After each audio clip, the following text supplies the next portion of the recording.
So this is Tom with Electronics, and we're making a rover today. And my name's Ethan. I'm from Springfield. And in the fall, I'm going to go to Union County Magnet High School. And the moderators today are Harsh and Karen. So, a reminder for all children under the age of 13, you should be accompanied by your parents for privacy reasons. And do not post any personal information here, but which is not limited to, but including your full name, your address, your phone number, or your email address. This will most certainly be deleted. And if you do this many times, you might even be banned from being in the stream. So please adhere to our warnings. As for the review, so batteries, they provide voltage to power our circuit. So they're just what basically creates the electricity to make the light bulbs turn on, the motors turn, and the buzzers buzz. Then for the battery holders, we need to battery holders hold the multiple batteries so we can treat them as one and create even more power and voltage. Then resistors, they resist current and they stop light bulbs or LEDs from getting too much electricity. Then piezoelectric buzzers, they produce sound from electricity. It's actually kind of interesting how they work, and we might go and we've already gone over it. But if you guys have more questions, you can ask at the end of the live stream. Then we have buttons, and they switch the current open and closed, and vice versa. So concepts. So circuits are closed loop, where electrons can flow from the positive to negative terminal. And an open circuit does not let electronics flow through the components because the wires are not connected. So whenever there's like a break in the wires and they're not connected, the circuit does not work anymore. So then we're only going to be using series circuits today. But just so everyone knows, the series circuit is just a one path for the current, and parallel circuits are two paths for the current. Okay, now let's go over rovers. So we're going to be building a rover today, and it's not going to be to the scale of what NASA builds, but let's just explore what rovers are and what they're supposed to do. So they're basically robots that get sent to planets or other objects, such as moons, asteroids, etc., to explore the surface. They usually have wheels, they usually contain a camera to take pictures and send back to all of us, and they usually have solar panels and a drill. And they also have an array of other sensors, ranging from temperature sensors, pressure sensors, anything you could ever want. So, two of the most famous rovers we've ever sent is a Spirit Opportunity type rover. They were both the same exact rover, but NASA made two of them, and we sent them in 2003 to Mars. And this one is Curiosity, which was sent in 2012, and it's the most functional rover we've ever made. It's actually the size of a mini car, even if it might not look like it. And yeah, it's loaded with so many electronic components. It gets me really excited. So the mini rover project. So here's what we need. We need thin cardboard, colored paper, 4 toothpicks, a string, tape, scissors, and a ruler. As for the string, 6 inches would work, but we recommend at least 12. So MHO asked, weren't they scheduled for a short journey? Yes, they were. I think they were only scheduled for 90 days. Somebody can correct me if I'm wrong. But Spirit ended up lasting until 2010. An Opportunity, I'm not sure. It could have stopped working a year or two ago, or it might still be working. It's really is a miracle, though. So we're going to be in our rover today. Sadly, we're not going to be making it move because in order to make wheels move, we need certain materials such as gears and axles, which might be a part of the bonus lesson later today. But we are going to be making a makeshift drill in honor of our new rover, which is going to be going to Mars. I think it already left, and it's the Mars 2020 rover, which is able to retain samples and then send it back to Earth for analysis. So we're going to get out this piece of paper, and we're going to take scissors, and we will cut it into a 4 by 4 inches. Sorry, not paper. I meant cardboard. Into a 4 by 4 piece of cardboard. So I would just measure it out. I would, then I would just mark out my scissors. I would cut. Doesn't need to be super precise because yeah, it really does not. So if you make it 3.5 inches, 4.5, it's not the end of the world. But yeah, just try to get it close to 4. So you have enough space to fit the axles inside of it. So now you should just be left with this. So now we're going to cut out a hole in the center of this, which is going to be approximately 1 centimeter. And how, you might ask? It's in the middle of the cardboard. Well, I do have a solution, and it's essentially folding it in half, then taking scissors and just doing this, just slowly cutting it out like this. And if you look over here, you now have a hole in the middle that a motor can fit through. So in order to make sure that your hole is big enough and that it's going to work, you're just going to take this motor over here and you're going to put it inside over here. Okay, so over here, and if you see the motor axle peeking through, then the hole is big enough. Okay, our next step is taking four of the toothpicks. Sorry, over here. I'm just going to lay them out over here. 4. And you are going to tape them down to the Rover. So you once again, the distance does not really matter, but just take normal Scotch tape and over here, and you're going to just tape them down. You can actually tape two on each side, like over here. So these toothpicks are going to hold the wheels, and not very high tech, but you know, it's what we're going to do. And you might notice that since we're taping them down, the toothpicks can't actually move. So this is why the Rover can't actually move forward, because the axles are locked. And you know, the axles are locked. That means the wheels are locked. So the only moving aspect on this is going to be the drill, which is going to be sticking through. So, and to make sure that that it's very secure and that the axle will not move. Oh yeah, by the way, leave about at least half an inch sticking out, because if you don't, then it can be very hard to attach the wheels. As you can see over here, we have a good half an inch to an inch sticking out.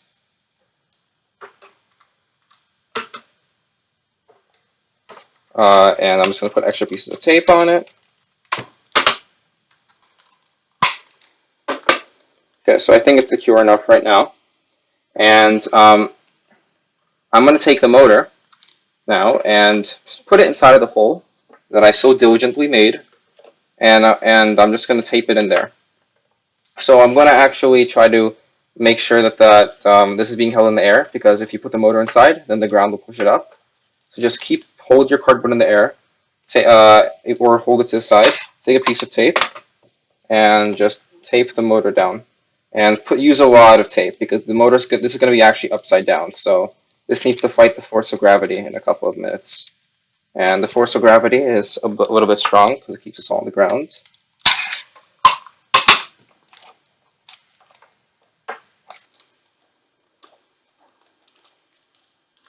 So now my motor is is in place with tape, and I'm ready to start doing the next step. Once again, if anything is not going your way, just make sure you tell me in the chat, and I'll see it as soon as I can, and I'll fix it, and I'll help you get back on track. So now we are going to cut out 4 circles out of a second piece of cardboard.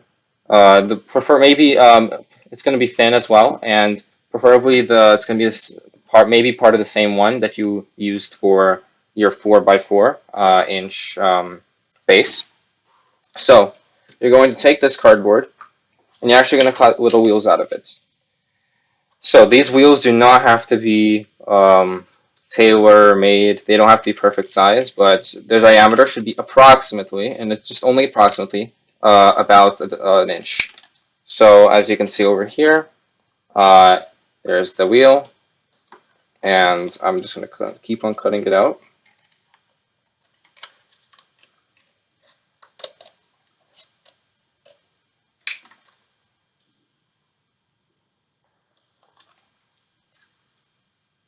Okay.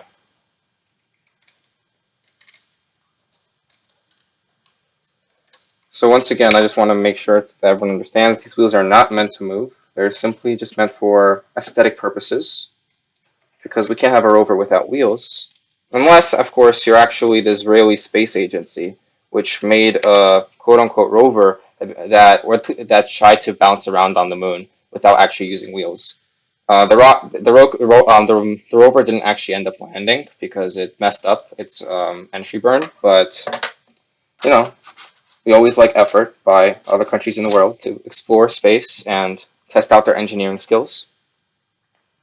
So now that you see these four wheels, you might be thinking, okay, how am I going to attach them onto the popsicle sticks?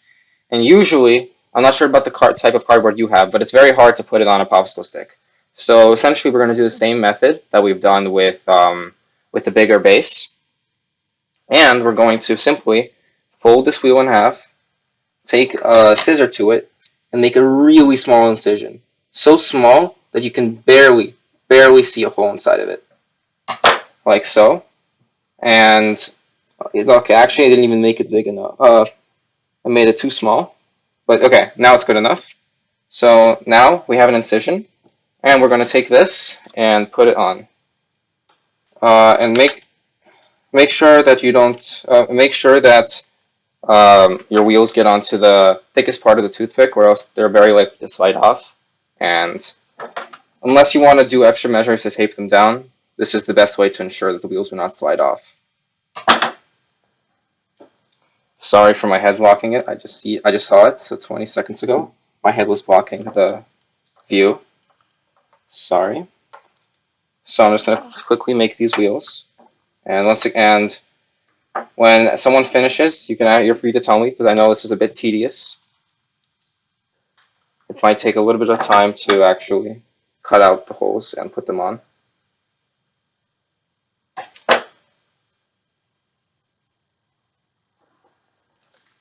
So next comes the actual drill part of the motor. So as you've seen from your motor axles, the things sticking out of them are made out of metal, which is very slippery, and it's very hard to attach anything to it, unless it's a gear, which we might go into later in the lesson, or it's hot glue or something like that. And since hot glue is a little bit dangerous, we're not allowed to use it. So we're going to try our best to use paper and tape-based solutions. I can personally not guarantee that it might not fly off, because these motors do spin very fast, but we'll do our best. So we'll take a 3x3 inch piece of paper, it's just colored paper, and we'll just cut it out. It's a square. We'll cut out a square, and we'll just. This really doesn't have to be very precise, but we just want to make sure that it's in the area of 3 inches. So we know that it will actually fit on the robot. If you made it 6 inches or 7 inches, it would obviously not fit. So you can try to push this piece of paper onto the motor axle, but that might mess with the motor axle. So we might still do the same trick that we used before. We fold it in half. We put scissors, make a very small incision, and we put it on.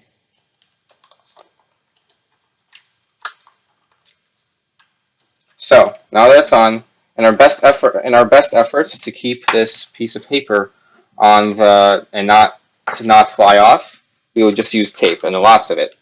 I've seen from my testing that what works best is usually just tape on top, and you just like wrap it around, and make it very tight, like this, like so. So you have a bit of a cone in the way, and make sure it's very tight. You can like push it in just to make sure that it's on, because So, like this. Okay, so once you put enough tape on and you think you've done a good enough job, we're actually going to make the paper look like a drill. So we essentially, what we're going to do is we're going to fold two corners onto each other, and then we're going to fold the other two corners up. So this will create a sort of fake pyramid, like this. This is not the origami way of doing it. This is a very simple way of doing it, and it works for me and others who have not learned the art of origami.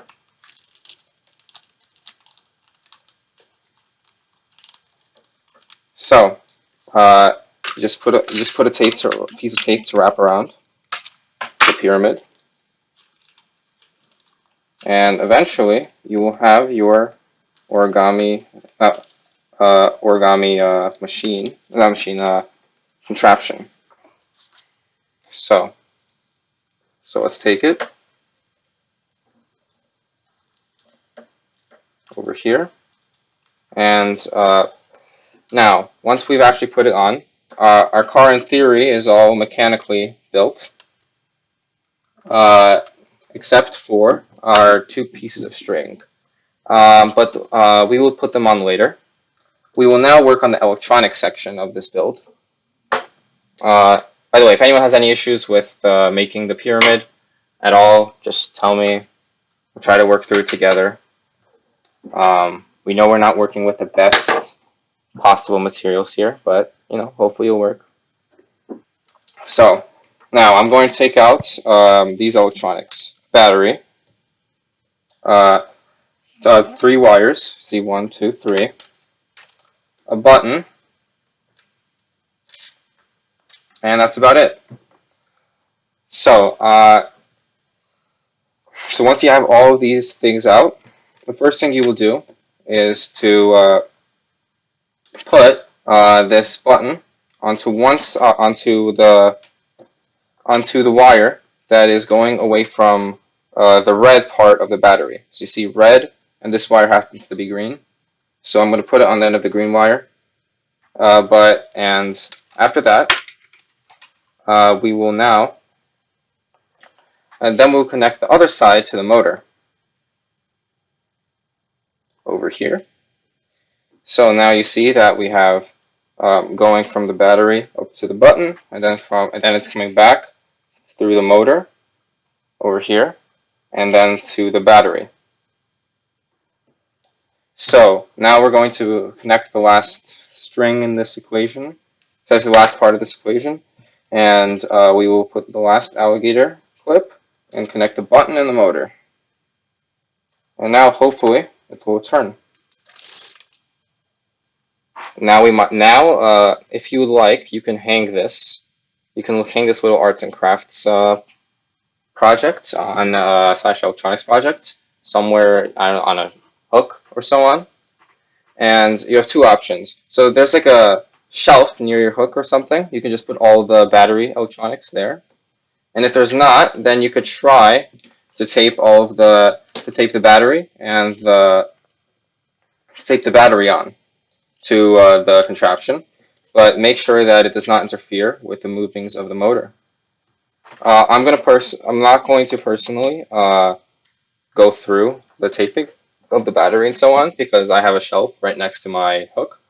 But yeah, you're free to do so. Now in order to actually hang it, I found that you need 2 sets of strings that you need to tape down. So each of which needs to be about 6 inches. So I'm just gonna and they don't need to be accurate at all. If it's 7, it's not the end of the world. If it's 5, it's not the end of the world. So I'm just gonna see what approximately is 6 inches, cut, then approximately 6 inches, cut. As long as it's not below 4. So now we will take these strings and we will tape them to either side. So we'll just put these 2 strings out here. I'll actually take off my drill just to make sure it doesn't mess with it. And I'll take my piece of tape that I hopefully did not misplace over here. and I will tape each side down. It's very. Make sure you put a lot of tape on it because, of course, this will have to hold up the entirety of the Mars rover.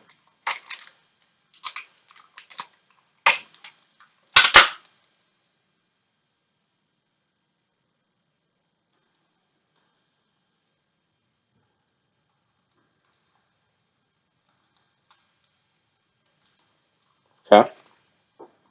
So now for the other side.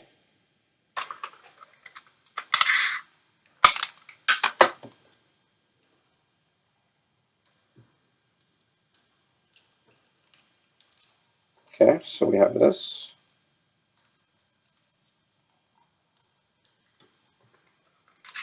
And as you can see, as I'm holding up over here, this can now be hanged up onto anything that you want.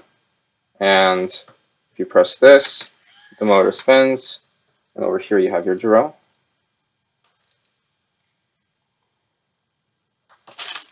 See? So, yeah. Okay, so now that we made the rover, we are going to talk about driving robots. This robot could not drive, sadly. But how about robots that could, like this robot? So so this robot is actually used by my high school a couple of years ago, and in a competition, and we did pretty good. So how did this robot do it? So the simple explanation is, well, the motor turns a wheel via an axle, right? You just put a motor, you put an axle, you stick them together, and the wheel turns. Because of course the motor provides torque, which is the rotational motion. So I'm going to just take this motor quickly, and if I turn this, then you could see that whatever's connected to it will obviously turn as well. But there are a couple issues. So there's not a direct way to attach the motor to the axle. So how would you actually put it on? And sometimes the motor may be either too weak or too slow for the mechanism that you want to use. So how do you fix these problems? Well, a while ago, a very long time ago, our engineers discovered something known as gears. And they enable us to make motors faster or stronger at whenever we want. Now, let's go over what gears actually are. There's a driver gear, and then there's a follower gear. The driver gear is what's attached to a motor. As you can see over here, you have the motor and then the gear attached to it. So now, what is a follower gear? A follower gear is the thing that's actually attached to the machine. So over here, I have my little mini car that I built for this presentation. It's really not anything crazy. It's just, but all it does have is a gear, which also sort of functions as a wheel, but that's almost never the case. You have this is a follower gear, and this is the driver gear, and they're connected like so. So if this gear spins, then by using these the things that stick out of the gear, the other gear will spin. We will actually have a live demonstration of it working, but that's for a little bit later. So now you might be asking, okay, so now I see how it connects, right? You can put a motor on over here, and it will spin the gear directly. But what else do gears do? How do they make things stronger or faster? So this is where gear ratios come in. So this is a little bit complicated, but just sit through it. I promise it will make sense soon. So you have a driver gear and a driven gear. We already went over this. The driver gear is by the motor, and the driven is by the actual wheel. So the torque is the force that the wheel turns with. So that's not how fast the wheel turns with, it's just with the sheer force. Because I can push something very hard, right? I can move a very, very heavy thing, but very, very slowly. Or I can push really quickly, but I can push a really light thing. But so torque is really just the force that I push things with. So a torque, so with gear ratios, here's what happens with torque and the speed of how quickly a motor rotates. So if the gear on the wheel, the driven gear, is bigger, you would divide driven divided by driving, and you would get 75 divided by 25, which is 3. So now that you have your number, here's what you do with it. You take the torque of the driven gear, the force, and you multiply, and then you take the torque of the driver gear, and then you take the driver gear torque, and you multiply it by the gear ratio. So if your torque was originally 5, right? So essentially the force, so how you're rotating with, and then you multiply it by 3, which is the gear ratio, then your torque is a lot higher. So as you've seen, just by making the gear ratio very high, the torque can start increasing drastically. What about speed? As I've mentioned before, speed and torque are not the same. They're actually inverses. So when the torque goes up, the speed goes down in terms of gear ratios. So if you take the initial speed of your small gear, which is basically the amount of rotations that it does, and then what you do is you divide it by the gear ratio. So if this rotated 3 times per minute, this big gear will only rotate 1 time per minute, because for every single time this gear turns once, this gear would turn only 1/3 of its way. Okay, so in short, a high ratio makes the force increase and the speed decrease, and a low ratio makes the speed increase and the force decrease. So now you know the basics of gear ratios, and I would just like to ask a question to the chat. So the driver gear over here is very, very small, as you would see, only about 16 teeth over here, as you can see. And in this one, this gear has 48. So the driven gear has 48, and the driver gear has 16. So what would the gear ratio be, given what you know about how the gear ratio is calculated? Driven divided by driving. I'm going to wait for 20 to 30 seconds for an answer to come in.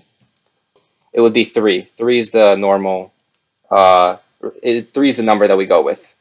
As you've seen over here, where the driven gear is much bigger as well than the driver gear, the ratio is 3 to 1. So it's basically the same scenario over here. If there's still a little bit of confusion, do not fear. I will give you a quick simulation on a website, and you can actually see how a smaller gear and a bigger gear affect each other. So over here, you have a smaller gear spinning. As you see, a rotation happens pretty quickly for the smaller gear, right? But for the bigger gear, its full rotation comes much slower. So if a wheel was attached to it, the wheel would be spinning very, very, very, very slowly. But if the wheel was attached to the smaller gear, it will be spinning very, very quickly. But as we've seen before, if it's spinning very, very quickly, the torque is usually very small, or the force, and if it's spinning very slowly, the torque is actually very big. So so you guys can actually explore this website and see so many gear combinations, and it's really cool. And I promise you'll enjoy it, because these PowerPoints are going to be shared with you in the description of the video that comes out. So yeah. So now we're going to do a live gear demonstration. Okay, so I'm going to show you how gears actually work. I'm not going to tape the gear on, but I'm just going to connect it to this gear to this motor, to this battery.